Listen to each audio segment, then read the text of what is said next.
धैर्य पूर्वक चलो, उकताओ मत। जीवन के जीवन बीत जाए तो भी निराशा नहीं। भजन कर रहे हैं, कोई गलत आचरण तो नहीं कर रहे जिसमें हम संशय करें। इससे बढ़कर के बढ़िया कोई काम तो है नहीं। इसलिए अगर ऐसा कोई हमें कार्य दिखाई देता कि भजन से बढ़कर कोई बढ़िया काम, तो इसको रोक करके उसको करके देखते। सबसे बड़ा कार्य, सबसे महामहिम कार्य मनुष्य जीवन का भजन करना है, वो हम कर रहे हैं। प्रभु मिले ना मिले, हम भजन नहीं छोड़ने वाले। धैर्य पूर्वक बुद्धि को वश में कर लो। इस बात के लिए तुम्हें कभी वो विचलित न करे कि मुझे शांति नहीं मिली, आनंद नहीं मिला, भगवत साक्षात्कार नहीं हुआ, दिव्य स्वप्न नहीं आते, दिव्य महापुरुषों का संभाषण नहीं मिला, अभी हमें लीला दर्शन नहीं हुआ। बिल्कुल आप शांत रहिए, ये आगे से आगे आपको मिलता। और आपको एक आंतरिक बात बता दें, परमार्थ में प्रभु इसलिए आपको आपके सद्गुणों का अनुभव नहीं होने देते कि आपको अहंकार आ जाए। जैसे जैसे सद्भावना भजन बढ़ता है, वैसे वैसे अपने में हे भाव आता है, कितना नीच हो। जैसे भजन करना चाहिए वैसा भजन नहीं होता। ये प्रभु की कृपा होती कि अपने में अहंकार ना कर दैन्यता आए, और भजन जितना बढ़ाओगे उतने भजन की भूख बढ़ती चली जाएगी। कभी आपको ऐसा नहीं आएगा कि मैं बहुत भजन करता हूं। जब आपको बात आएगी तो हृदय से आएगा कि जैसा भजन होना चाहिए वैसा नहीं होता। ये सच्चे भजनानंदी का लक्षण है। उसका हृदय बोलेगा चल रहा है, बस एक क्रिया मात्र चल रही, जैसा होना चाहिए वैसा नहीं हो रहा। क्योंकि उसके सामने वो महापुरुष हैं जो प्रेम रस में डूबे हुए हैं, देख रहा है उनकी स्थिति को, तो उसको अपनी स्थिति बहुत लघु लग रही। प्रभु अहंकार अपने जनों में नहीं आने देते। संसार का महत्व हट रहा है, प्रभु का भजन बढ़ रहा है। यही हमारा परम लाभ है, परम सिद्धि है। विषयों को छोड़ो। शनै शनै क्यों कह रहे? जैसे सेवक जी कह रहे, सहित सहित बाढ़ है भगति। आज से एकदम ये नहीं, ये नहीं, ये नहीं, ये नहीं, 1 2 दिन 4 दिन 5 दिन फिर उसी में गिरोगे। एक एक विषय को समझते जाओ धीरे धीरे, और जो छोड़ते जाओ उसे दोबारा पकड़ो मत। जैसे क्रमशः धीरे धीरे। आपको बाजार का नहीं पाना, लंबा समय 1 वर्ष का दिया, मतलब गया, इस जीवन में दोबारा नहीं पाना। ये हम उन उपासकों को कह रहे हैं जिन्होंने भगवत प्राप्ति का दृढ़ निश्चय करना है या कर चुके हैं, जो सीधे लक्ष्य बना चुके हैं इसी जन्म में भगवत प्राप्ति। अब आपको 2 टाइम ही केवल भोजन करना है, 12 के बीच में और एक 8 से 9 के बीच में, बस। फिर नहीं लेना, कुछ नहीं लेना। ये रसेंद्री का संयम प्रारंभ हुआ। महापुरुषों से सुना है कि आपकी और इंद्रियां सब वश में हो, रसेंद्री वश में ना हो तो आप जितेंद्री नहीं माने जाओगे। अगर रसेंद्री वश में तो स्वाभाविक सारी इंद्रियां अपने आप वश में हो जाएंगी। वनवासी को रसेंद्री पर विशेष अधिकार कर लेना चाहिए। हम लोग रसेंद्री को एकदम छूट दे देते हैं और सोचते हैं अन्य इंद्रियों पर हम अपना शासन कर लेंगे। असंभव। मूल है रसेंद्री, रसेंद्री को सुधार लो, सब ठीक हो जाएगा। इसी से सब है। तो रसेंद्री सुधारने के लिए जैसे जैसे आपके कदम बढ़ रहे, जैसे जैसे महापुरुषों के द्वारा सिद्धांत हमारे सामने आते जा रहे, जो जो कदम बढ़ाते जाएं, बिल्कुल आगे आप बढ़ाइए, पीछे मत हटाइए। कोई भी परेशानी है, 1 हफ्ता 10 दिन औषधियों के द्वारा उसे क्रॉस कीजिए, उस समय को खत्म। फिर इसके बाद आपको, अगर आप कमजोर हैं, बार बार गिरेंगे, फिर बात नहीं बनेगी। एक बार आपने शासन किया इंद्री पर, बस चढ़ते चले जाओ। दुश्मन को सांस लेने का अवसर मत दो। देखो, वही धोखा खाता है जो अपने शत्रु पर दया करके बख्श देता है। चतुर शासक शत्रु को बख्शता नहीं है। जो इंद्रियां हमें अनंत जन्मों से हमारे प्रीतम से विमुख रखकर हमारा नाश करती रही हैं, आज गुरु कृपा से उन पर शासन करने का हमें अवसर मिला है। दुश्मन नीचे दब चुका है, आप ऊपर से उसको छोड़िएगा नहीं, आप चढ़े बैठे रहिए जब तक उसकी दम न निकल जाए। उसकी दम निकल गई तो अब हमारी दम रहेगी। अब हम अपनी दम से चलेंगे प्रभु की तरह। इंद्रियों की दम निकल जाना, मन की दम निकल जाना, विषयों के प्रति आकर्षण नष्ट हो जाना। मन मरा अर्थात विषयों की स्फुरना ही बंद हो गई। ये करना ही है। ये नहीं कि बस अब कुछ दिन की और बात है, फिर नहीं। अब ये जन्म के जितने भी हमारे अंदर दोष हैं, ढूंढ करके उनको बड़े धैर्य पूर्वक धीरे धीरे कदम बढ़ाओ। जो छोड़ते जाओ, दोबारा उधर मत देखो।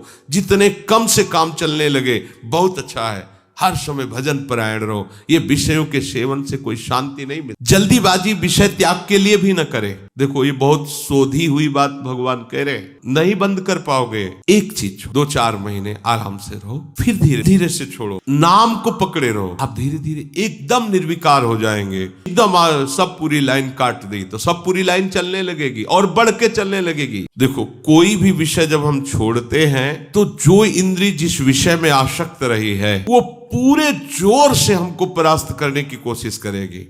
जितना पहले सेवन नहीं करते उससे अधिक सेवन करने लगोगे। जब आप छोड़ने का संकल्प बनाना चाहोगे वो आपको ये दिखा देगी कि तुम मेरे बिना जी नहीं सकते हो। अब आपको दिखाना है कि मैं तुम्हारे को मार के रहूंगा। धीरे धीरे कदम बढ़ाते हो जाओ। उसको ये समझने न दो कि हम इसे छोड़ने वाले हैं। धीरे और एकदम नहीं छोड़ा जाता, धीरे धीरे छोड़ते छोड़ते ऐसी ऊंचाई पर पहुंचे, बस राधे श्याम। जहां छूटा तो दोबारा नहीं स्वीकार करना, ध्यान रखना। धीरे धीरे भगवान कह रहे ठान लिया है कि अब इसे नहीं खाना है पर खाएंगे। धीरे धीरे उसको एक को जिस दिन छोड़ पाए फिर उसके बाद चाहे मर जाए उसे खाएंगे नहीं। ये नियम लेना चाहिए। धीरे धीरे जिस विषय का त्याग किया उससे मुक्त हो गए। हमें पूरे जगत से मुक्त होना है, पूरे जीवन मुक्त होना है। तो धीरे धीरे जिस विषय की आवश्यकता नहीं थी प्रभु ने छुड़वा दिया। अनावश्यक वस्तुएं जो आवश्यक है, रोटी दाल पानी हवा, ये हमें सब मिल रही शरीर पोषण के लिए। धीरे धीरे विषयों की उपेक्षा करते हुए उदासीन हो जाए और फिर एकदम उपराम हो जाए, उसका चिंतन नहीं छोड़ दे। देखो चिंतन तब छूट जाएगा जब आपको यह कि अब कोई व्यवस्था उसकी बनने ही वाली। कामनाओं का त्याग करने के लिए तुम उत्साहित रहो। हम काहे के लिए उत्साहित रहते? कामनाओं के द्वारा भोग भोगने के लिए। और परमार्थ क्या कह रहा है? कामनाओं के त्याग के लिए तुम उत्साहित रहो। मन से इंद्रिय समूह का संयमन करते रहो। आपको सहयोग नहीं देगा, आपको इसे प्रभु के आश्रय से जबरदस्ती हटाना होगा। आप सोचे कि कभी ना कभी तो मन उब जाएगा, तो जब से सृष्टि रची गई तब से आज तक नहीं उबा है। गोस्वामी जी कह रहे विषयों में सुख नहीं है, प्रपंच में कोई तुम्हारा साथ देने वाला नहीं है, ये सब झूठा है। इसका स्वभाव बड़ा चंचल और विषयों की तरफ जाने का ये मानता नहीं, बड़ा हठी स्वभाव का है। उन्हीं विषयों पर जा रहा है जिन पर हम मना कर रहे हैं। शास्त्र की बातें सामने रख करके इसको सिखा रहे हैं, इसको बहुत समझा रहे हैं कि देखो अनंत जन्मों में भोगते रहे, कोई सुख नहीं, अब हरि शरण में आ जाओ। नहीं समझ रहा, थोड़ी देर के लिए तो समझता है, ऐसा नहीं कि बिल्कुल नहीं समझ रहा है। कैसे थोड़ी देर के लिए? जब युवती गर्भवती होती है, प्रसव का समय आता है तो भयानक पीड़ा होती है। उस पीड़ा के समय वो निश्चय करती कि अब पति का संग नहीं करूंगी, ये बड़ा कष्टदायक समय आता है, वो भूल जाती। बस ऐसे ही जब मन फंसता है, पिटाई होती है इसकी, तब कहता है कभी गलती नहीं, एक बार क्षमा कर। और जहां फिर समय मिला फिर वही चला जाता है। वह अनुकूल विशार शूल सट पुण्य कल पति ही भजय। हे नाथ, इसे बहुत जगह ठोकरें मिलती, लाते खाता है, पर वापस आने की सोचता ही नहीं। बड़ा विचित्र मन है। कह रहे इसे बहुत समझा रहा हूं, ये बड़ा विचित्र मन।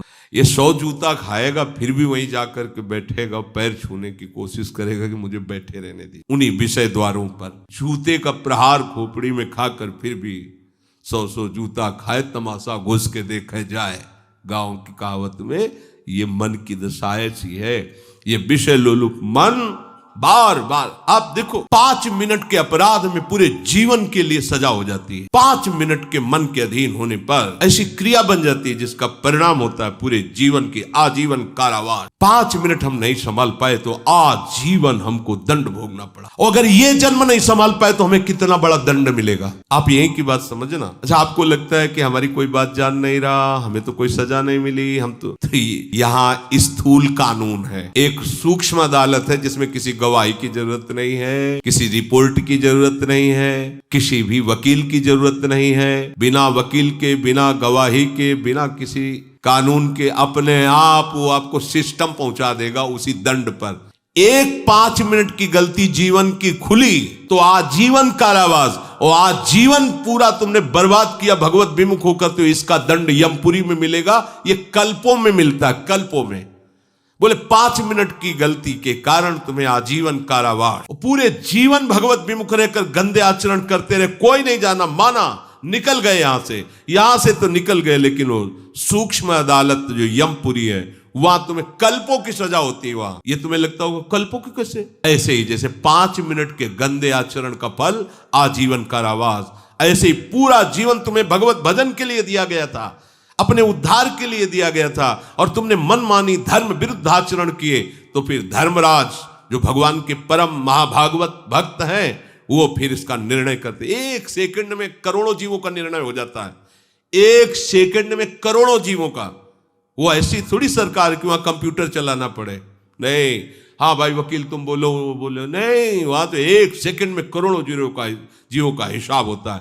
पूरी सृष्टि का न्यायालय है वो, पूरी सृष्टि का, और लगातार चलता ही रहता है वहां।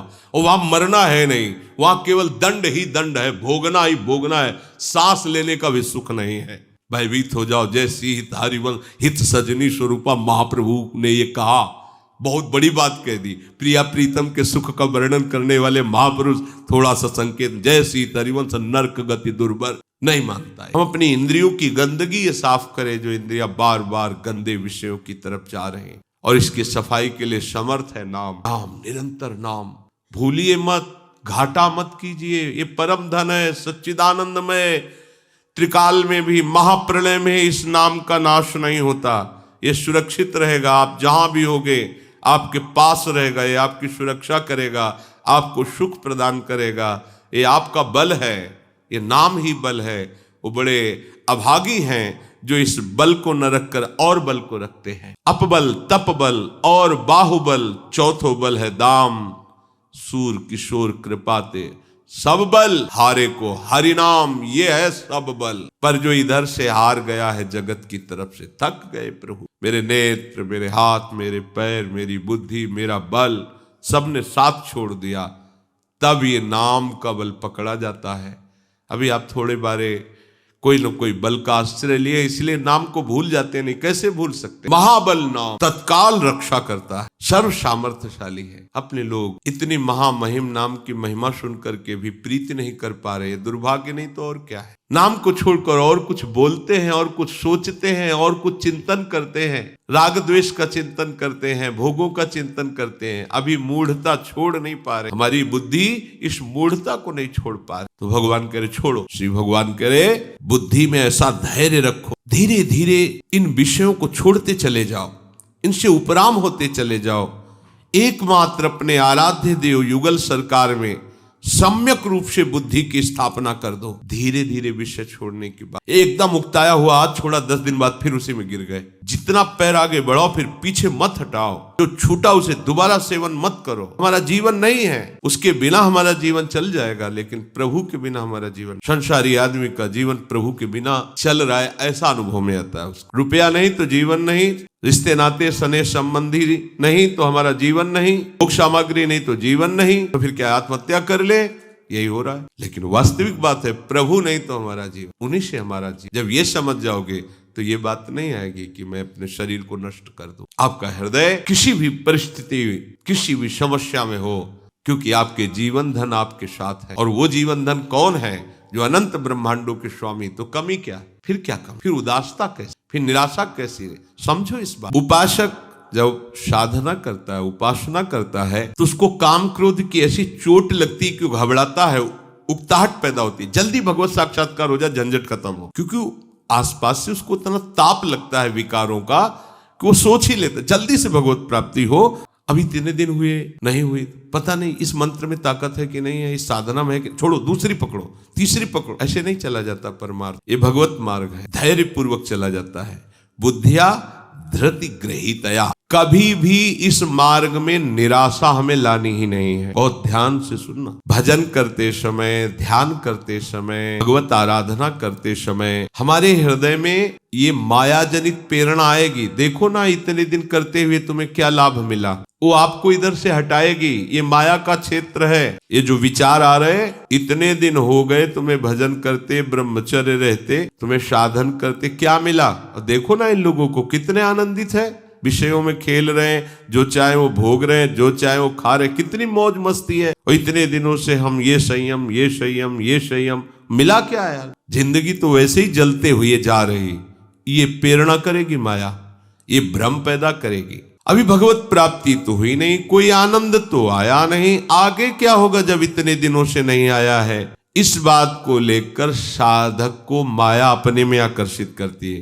देखो उधर नहीं मिला ना, इधर तुरंत देंगे, ये भोग लो, ये देख लो, ये सूंघ लो, ये खा लो, ये पी लो, और साधक भूल कर बैठता है। जो असावधान साधक है वो चख लेता है, फिर जो जहर चढ़ता है वासना का, फिर उपासना में प्रवेश ही नहीं हो पाता। साधक को सावधान रहना है कि हम भजन का अभ्यास जो कर रहे हैं यही सिद्धि है। बार बार वही बात समझाई जा रही, आपको उकताने की जरूरत नहीं, घबराहट नहीं, निराशा नहीं, उकताना नहीं है, धैर्य रखना है। बिल्कुल साधन में सफलता नहीं मिल रही, बहुत समय तक सफलता नहीं मिल रही, अर्थात कोई दैवी संपत्ति नहीं दिखाई दे रही, कोई भगवद आनंद नहीं लग रहा, फिर भी सत्य है नाम, सत्य है धाम, सत्य है भगवत मार्ग, चुपचाप चलते रहो, तुम्हारे अशुभों का नाश हो रहा है, तुम्हें पता नहीं चल रहा है। तुम्हें विफलता दिखाई दे रही लेकिन उसमें सफलता है, तुम्हें समझ में नहीं आ रहा। माया में सफलता दिखाई दे रही लेकिन तो विफलता है, तुम्हें समझ में नहीं आ रहा। वर्षों के वर्षों बीत जाएं, शरीर भले छूट जाए, परवाह नहीं, पर भजन नहीं छूटने देंगे, कुछ लाभ मिले या ना मिले। इस मार्ग का उपासक कैसा धैर्यवान होता है। पूज्यपाद श्री उड़िया बाबा जी महाराज जब साधन काल में साधना करते थे तो एक छवि ऐसे रखते थे महात्मा बुद्ध की, और ये श्लोक उस छवि के ऊपर लिखा हुआ था। उस छवि में महात्मा बुद्ध की हड्डी हड्डी केवल शरीर में रह गई थी, आंख मूंदे हुए एक वृक्ष के नीचे बैठे हुए, ऊपर ये श्लोक लिखा हुआ था, इसी आसन पर बैठे हुए मेरा शरीर सूख जाए, चमड़ी मांस हड्डी तक गल जाए, नष्ट हो जाए, पर जब तक ब्रह्म बोध नहीं होता तब तक मैं उठने वाला नहीं। ये महात्मा बुद्ध जी ने पहला संकल्प किया था जब घर से निकलकर एक आसन पर बैठे, तो ये संकल्प, ये त्वगेंद्री, ये अस्थि, ये मांस, ये सब गलित हो जाएं, तो भी जब तक भगवत साक्षात्कार नहीं होगा, ब्रह्म बोध नहीं होगा, तब तक मैं इस आसन से उठने वाला नहीं। बहुकल्प जो बहुत कल्पों में नहीं प्राप्त होता, अगर वो इसी जन्म में प्राप्त हो जाए तो कितना सस्ता सौदा है। हम महीने 2 महीने 4 महीने 6 महीने में घबराने लगते हैं, कोई हमारे को दिव्यता अनुभव में नहीं आ रही। राधा राधा बोल रहे हो, धाम में रह रहे हो, धाम के आश्रित हो, भगवत मार्ग में चल रहे हो, ये तुम्हें दिव्यता नहीं दिखाई दे रही? तुम्हारी पशुता नष्ट हो गई, तुम्हारी आसुरी वृत्ति नष्ट हो गई। देखो ना, लोग असुर भाव को प्राप्त हो रहे हैं। असुर भाव किसे कहते हैं? जो शास्त्र की आज्ञा न माने, माता पिता का अपमान करे, मदिरा